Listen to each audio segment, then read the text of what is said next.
A kind waitress paid for an old man's coffee, never knowing he was a billionaire looking for his future wife. The downtown cafe buzzed with morning activity as rain pattered against the large windows, blurring the cityscape beyond. The rich aroma of freshly brewed coffee mingled with the scent of rain-soaked pavement, creating a comforting ambience for the patrons seeking refuge from the dreary weather. Amid the clatter of cups and murmur of conversations, the doors swung open, allowing a gust of chilly air to sweep through the cafe. A man in his early 50s stepped inside, his threadbare coat dripping with rain and his scuffed shoes leaving faint prints on the polished floor. His salt and pepper hair was damp, clinging to his forehead, and his eyes held a weariness that spoke of hardships endured. He approached the counter hesitantly, his gaze flickering over the menu before settling on the young barista behind the register. With a voice barely above a whisper, he requested a simple black coffee. As the barista rang up the order, the man reached into his pockets, his movements growing increasingly frantic as he searched for his wallet. His face paled, and he swallowed hard before speaking, his voice tinged with embarrassment. I'm sorry, he stammered. I must have left my wallet at home. If it's all right, could I just sit here for a while until the rain lets up? The barista, a young man with a sharp jawline and an even sharper tongue, crossed his arms over his chest and smirked. "Look, buddy," he said loudly, drawing the attention of nearby customers.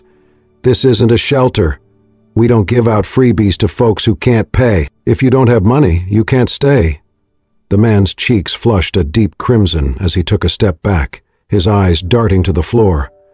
"I wasn't asking for a free drink," he murmured. "Just a place to stay dry for a bit." A snide chuckle rose from a table nearby, where a group of well-dressed patrons sat observing the scene. "Imagine that," one of them sneered, "coming into a cafe without a dime and expecting to be served. Some people have no shame," another chimed in, their voice dripping with disdain. "Times must be tough if beggars are now aspiring to be cafe connoisseurs." The man's shoulders hunched as he turned toward the door, the weight of humiliation pressing heavily upon him. From across the room, Emma, a 29-year-old waitress with auburn hair pulled into a loose ponytail, observed the exchange. Her hazel eyes, usually warm and inviting, now burned with indignation. Balancing a tray laden with empty cups and plates, she navigated through the crowded cafe toward the counter. Setting the tray down with a decisive clatter, she reached into the pocket of her modest uniform and retrieved a $5 bill, placing it firmly on the counter. "That's enough," she said, her voice steady and clear, cutting through the murmurs that had begun to spread. The barista's smirk faltered as he looked at her. "Emma, what are you doing?" he scoffed. "You don't have to pay for this guy. He can't just come in here and expect handouts." Emma's gaze swept over the assembled patrons, her expression unwavering. "I'm covering his coffee," she stated, "not out of pity, but because I know what it's like to be judged for not having enough." A derisive laugh erupted from the corner of the room. "How noble," a man jeered.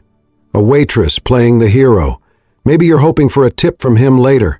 Emma turned to face the room, her posture erect and her voice resonant with conviction. "Kindness isn't a transaction," she declared. "It doesn't diminish us to show compassion. But belittling others, that reveals true smallness." The cafe fell silent, the previous undercurrent of mockery replaced by a palpable sense of introspection. Emma turned back to the man, offering him a gentle smile. "Please, have a seat," she invited. "I'll bring your coffee over shortly. Don't let the harsh words of others define your worth." The man met her gaze, his eyes glistening with unshed tears. He nodded appreciatively and found a seat by the window, where the rain continued to cascade down the glass. As Emma prepared his coffee, the atmosphere in the cafe shifted subtly. Patrons avoided meeting her eyes, their earlier amusement now replaced with a subdued contemplation. In that moment, Emma, despite her modest means and the scorn of others, stood as a beacon of dignity and empathy. And the man, once deemed unworthy by those around him, found solace in the simple act of being seen and valued. The moment in the cafe still echoed in Emma's mind as she cleared the last table of her shift. No one had spoken to her directly since, but the stares, the whispers, and the silence hung in the air like smoke. The next morning, her manager Brian called her into the office. The small room smelled like burnt coffee and bleach. "Close the door," he said. Emma obeyed. Brian crossed his arms. "This is a business, Emma, not your charity project." She stayed quiet.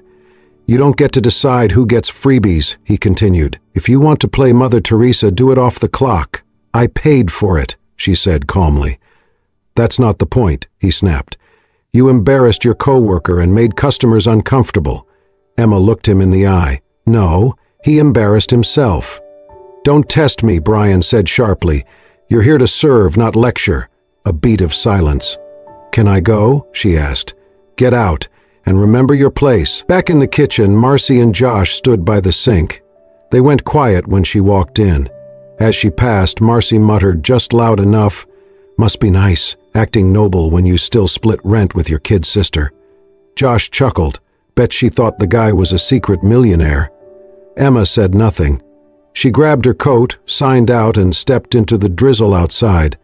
The air smelled of wet pavement and city smoke. She didn't rush. The apartment she shared with Lily was cramped, a one-bedroom with peeling paint and a drafty window. Lily lay curled on the couch, shivering under a blanket. "Hey," Emma whispered, brushing her sister's forehead. "You're late," Lily murmured. Emma smiled. "Got caught in the rain." She reheated old porridge, added a pinch of salt and handed it to her sister. Then she checked her wallet. $3. One subway token. A faded photo of their mom. She looked at the money, folded it slowly, and slid it back in. No regret. Not for the coffee, not for anything. After Lily drifted to sleep, Emma sat by the window, watching the rain streak down the glass. Her reflection stared back, tired, pale, but with a quiet strength still glowing underneath.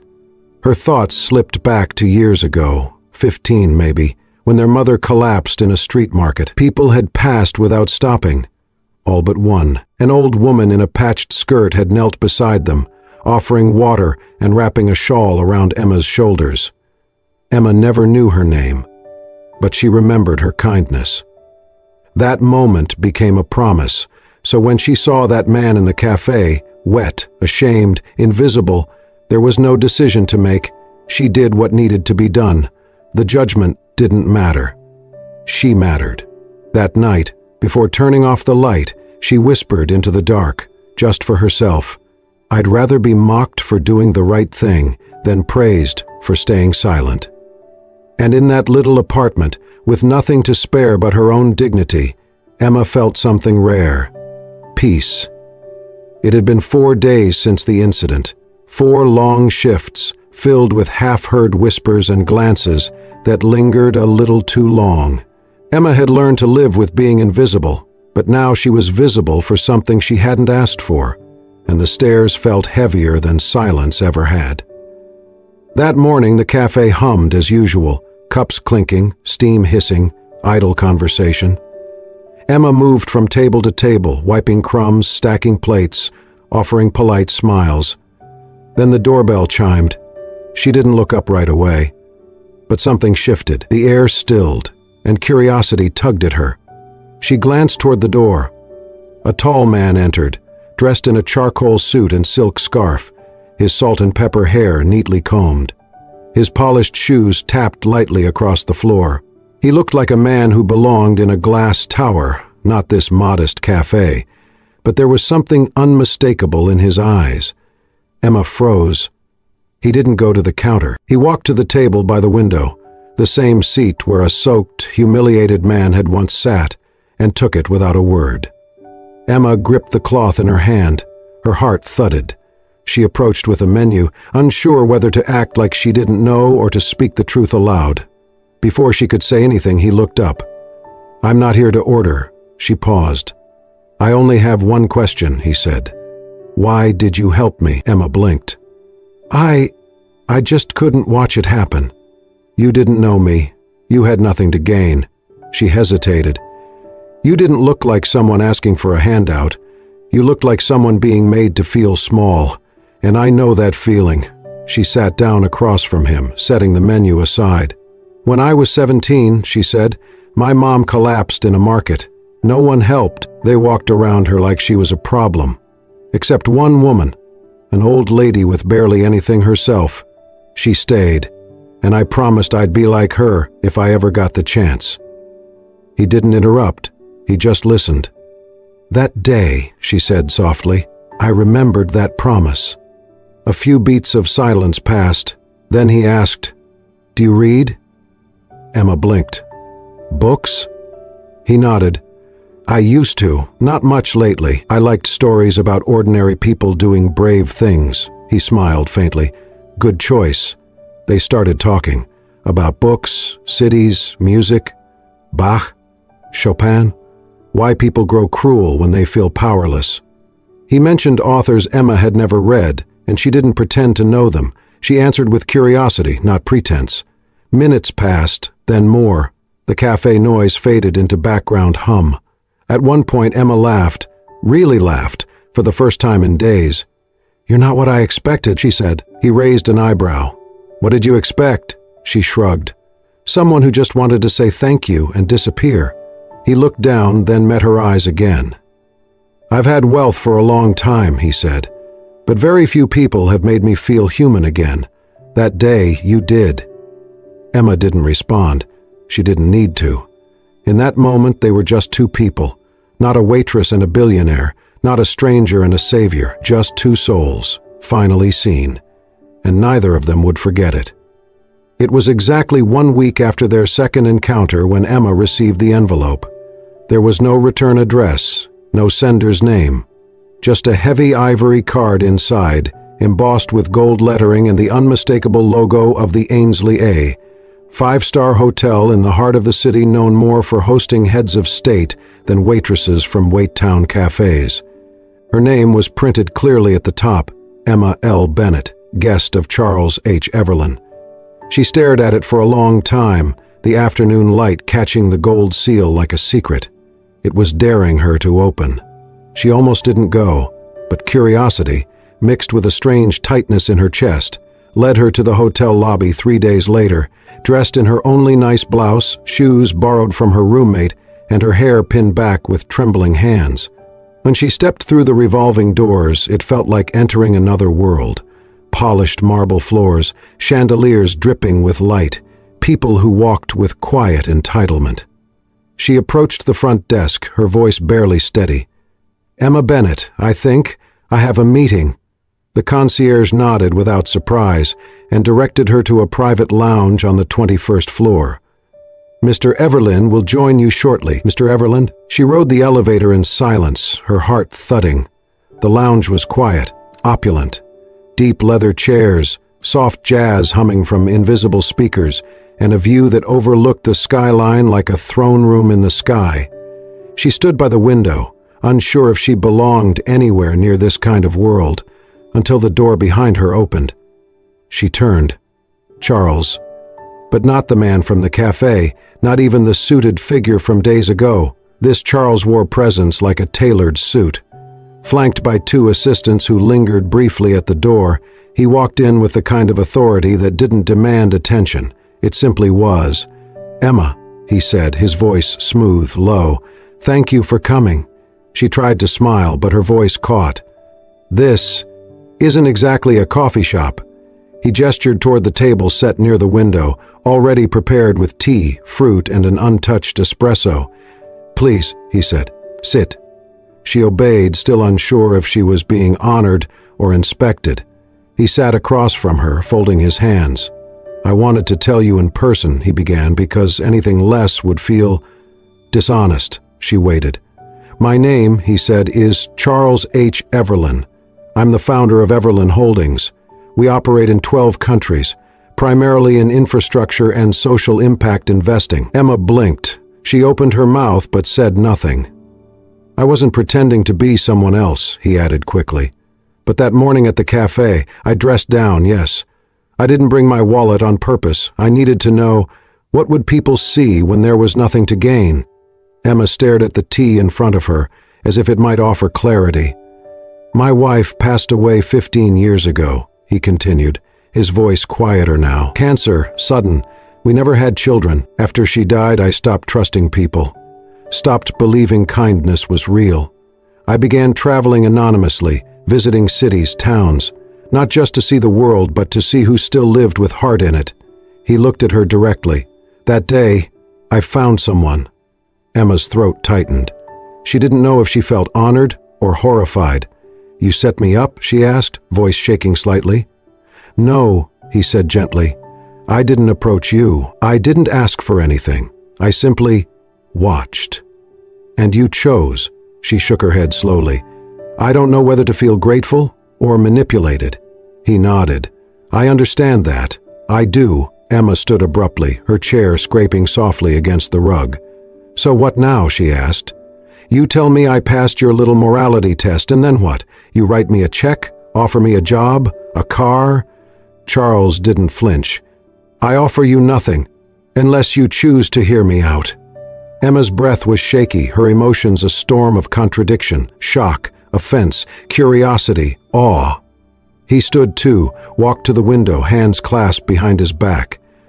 I wasn't testing you, Emma, he said again. I was searching for something I thought the world had lost, and maybe someone to remind me what it meant to be seen. Not as a billionaire, not as a burden, just as a man. She watched him in silence. I don't want to buy your gratitude, he added, but I'd like to know, would you have a coffee with me again? No expectations, no pretenses. Emma looked at him, not at the tailored suit, the luxury lounge, the skyline, but at his eyes.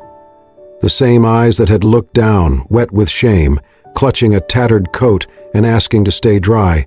The man in front of her was the same man in the cafe, and somehow that mattered more than anything else. She let out a slow breath. I don't know what this is, she said softly, or what you think it could be, but I know who I am. Charles turned to her, something unspoken in his expression. And who is that? He asked. She smiled. Small, quiet, honest.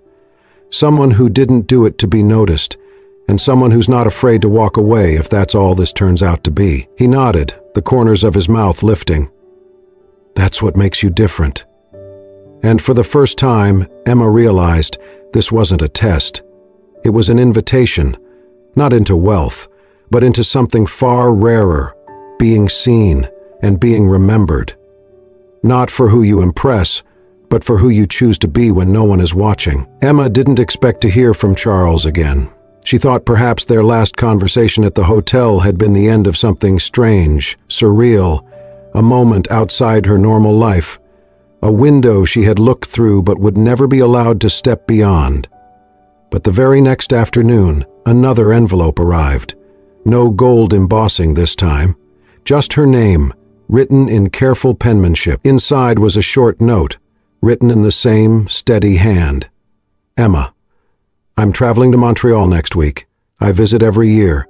It's quieter there, peaceful. I'd like you to come. Not for business, not for formality, just company, just conversation, no expectations, only a sincere invitation. Charles. There was a round-trip train ticket tucked inside. She held it in her hand for a long time.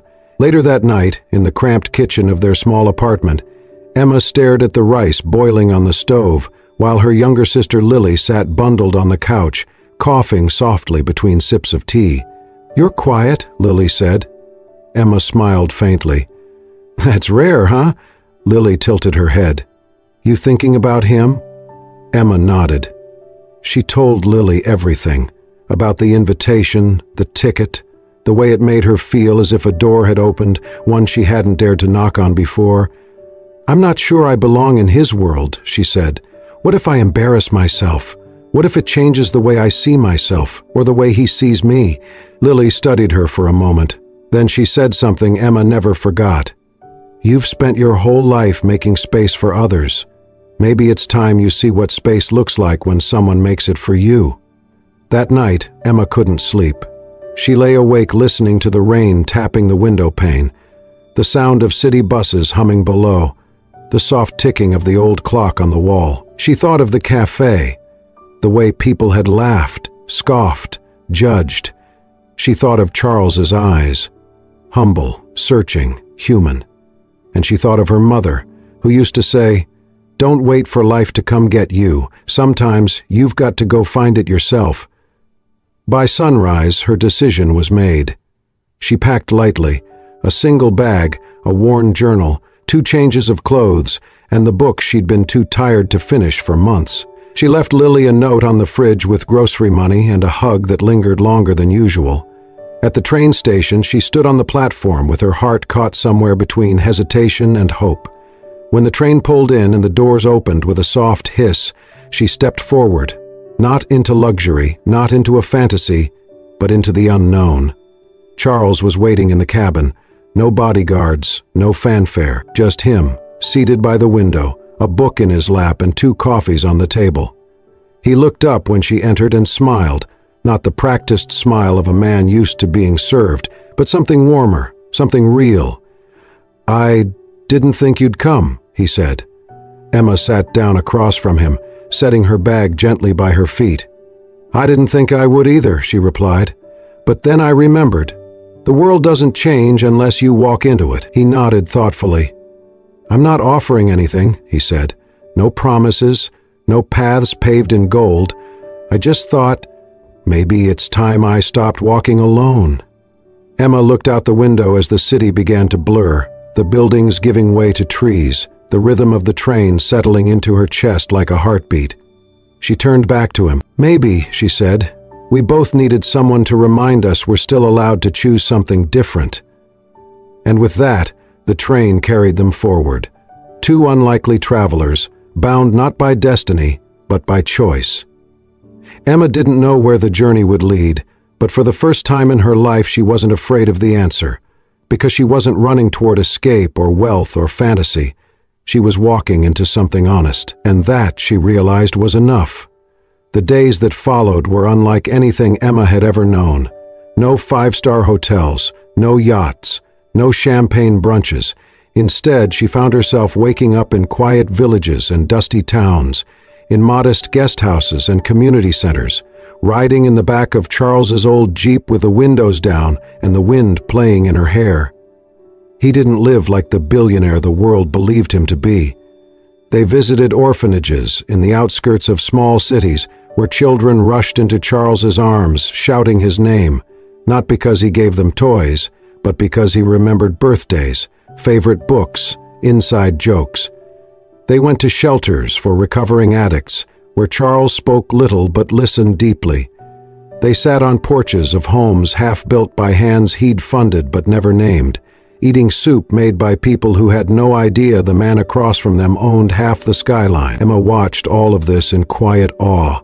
He never announced himself, never sought praise. She asked him once, while sorting boxes at a community food pantry in Vermont, "Why don't you tell people who you are?" He shrugged. "Because they'd stop talking to me like I'm human." Everywhere they went, she saw the same thing, his eyes searching, not for gratitude, but for connection. And more than once, she caught her own reflection in a window and realized she was smiling in a way she hadn't in years. One night, in a cabin nestled near the edge of a forest in Quebec, they sat on the porch as the crickets sang and the air hung heavy with the scent of pine. The only light came from a single lantern on the wooden table between them. Charles had brewed chamomile tea. Emma curled into a wool blanket, watching the steam rise from her cup. They hadn't spoken in a while, but it wasn't silence born of awkwardness. It was the kind of silence that felt like breathing together. Finally, Charles leaned back in his chair, looking out into the dark. "I've had people offer me everything," he said. "Company, comfort, even love." He paused, then turned to her, voice quieter. "But I don't need someone to love me. I need someone who understands why I love the things I do. Someone who doesn't need to be dazzled, just present." Emma didn't answer right away. She let the words settle between them, heavy and delicate. Then she looked at him, her eyes reflecting both the lantern light and something deeper. "I don't know if I'm that person," she said honestly. "I don't know if I understand all the reasons why you are who you are." She took a breath. "But I do know this. I've never felt more like myself than I do when I'm with you." Charles didn't smile. He didn't look triumphant. He simply looked peaceful, as if he'd just heard the answer he didn't know he'd been waiting for. They didn't touch hands. They didn't lean in for anything more, because what they shared wasn't about proximity. It was about recognition. About two people, generations apart, shaped by very different lives, finding a quiet resonance in the space between their scars. Later that night, Emma sat by the cabin window, writing in her journal. Her thoughts came in half-sentences and single words: quiet, found, seen. She closed the book, tucked it under her pillow, and whispered into the stillness, "I didn't come looking for love, but maybe I stumbled into something braver." Outside, the stars blinked above them like quiet witnesses to a story still unfolding, one not of fantasy or fate, but of two souls who'd once believed they were alone, until they weren't. 3 months. 3 months of quiet mornings and unhurried conversations, of listening more than speaking, of seeing the world not from penthouse windows, but from street-level stoops and crowded community halls. Emma had changed, but not in the way most people might expect. She wasn't wealthier. She didn't dress differently. Her shoes were still worn at the edges, her journal still filled with scribbled thoughts and creased corners. But her spirit, that had shifted. She walked straighter, spoke more slowly, felt no need to explain her worth to anyone anymore. Charles noticed it too. They had just returned from a visit to a women's shelter in Detroit when he asked to speak with her privately. They sat on the rooftop terrace of a converted church they were funding, the skyline glowing behind them. He handed her a simple folder, no ribbon, no ceremony. Inside were the legal documents to establish a foundation in her name, the Emma Bennett Opportunity Fund. She looked up slowly. "I want to leave something behind," he said, "but not in my name. I've done enough of that. I want the next girl, the one waiting tables, taking care of her sister, thinking no one sees her. I want her to know someone did." Emma said nothing. "Not yet." Charles continued, "You don't have to run it. You don't even have to be involved. But it will exist because you did. Because one person chose to see someone not for what they had, but for who they were." Emma placed the folder on the table, gently, her fingers resting on the edge of the cover. "I don't know what to say," she whispered. Charles smiled. "You don't have to say anything." But she did. She took a long breath, steady and sure. "I'm honored," she said, "more than I can express. But if it's all right, I'd like to try something else." He nodded, encouraging. "I want to build something on my own," she said. "It doesn't need to bear my name, or yours. I want to start from the ground up. Not because I don't value what you're offering, but because someone once believed in me enough to let me believe in myself." Her voice didn't waver. "And I want to offer that same belief to others, not through money, but through presence, through listening, through being there when no one else shows up." Charles was silent for a moment, then he smiled. Not with surprise, but with the quiet, radiant pride of someone who had known all along this day would come. "You already have," he said. Emma looked at him, at the man who had once sat trembling in a cafe, ridiculed and dismissed, only to become her mirror, her mentor, her friend. There was no label for what they were, not lovers, not partners, not quite family, but something more enduring, a kind of soul recognition, a shared truth that required no definition. He reached across the table and gently squeezed her hand. "No matter what you do," he said softly, "I'll be in your corner. Always." She nodded, her eyes glistening, and in that moment nothing more needed to be said. Their story had never been about grand declarations. It was built on quiet choices, patient belief, and the courage to let each other go. Not out of loss, but out of trust. They sat there until the sun dipped below the horizon, casting long golden shadows across the city they had come to see not just as a place, but as a promise.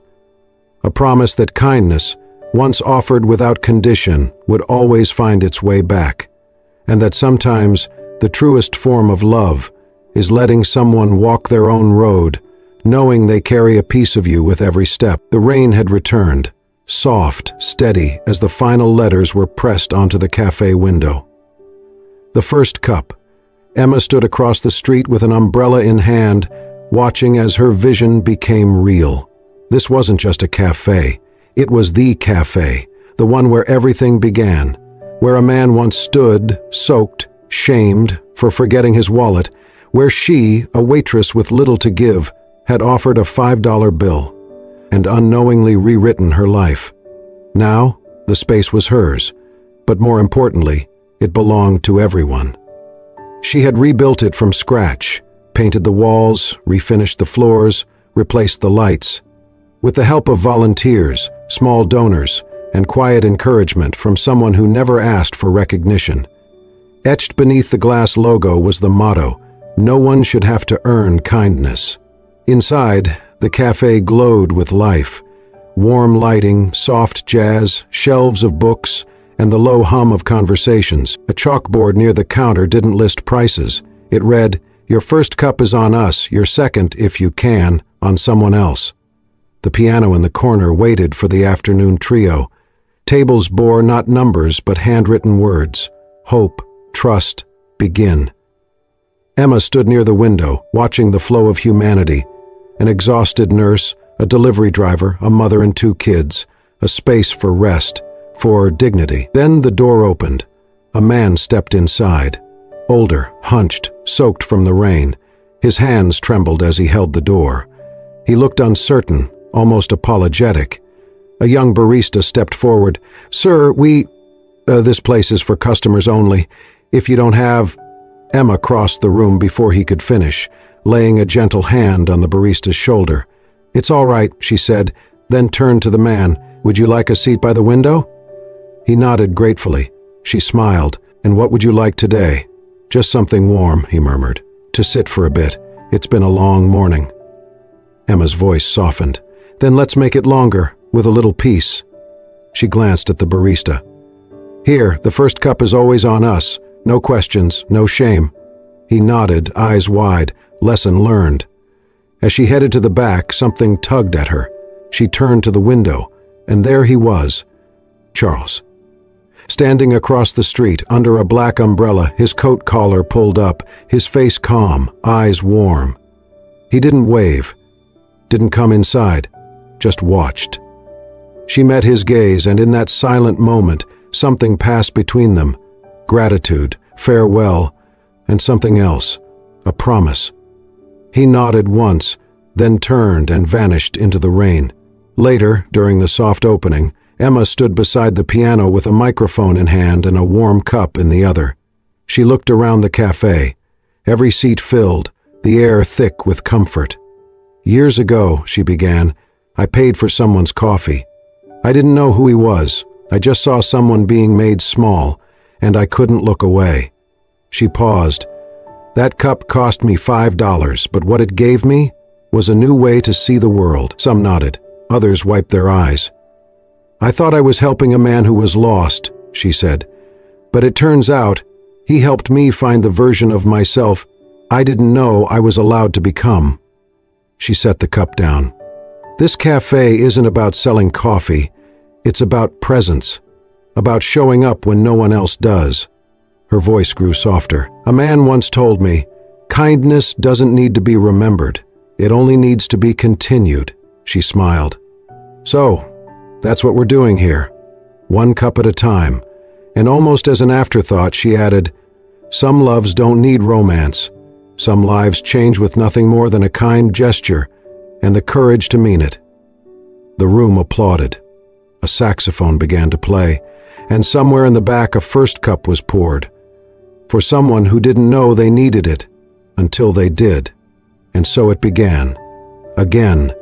Thank you for joining us on this heartfelt journey. One that began with a single act of kindness and unfolded into something far greater than either of them ever expected. Emma didn't need a miracle. She didn't chase wealth or titles. All she did was choose to care on a rainy morning when no one else would. And sometimes, that's all it takes to change, not just one life, but 2. If this story moved you, inspired you, or reminded you of the quiet power of compassion, don't forget to like, comment, and, most importantly, subscribe to Soul-Stirring Stories. Here we tell the kinds of stories that heal, uplift, and remind us what it means to be truly human. We'll see you in the next one, where another soul waits to be seen.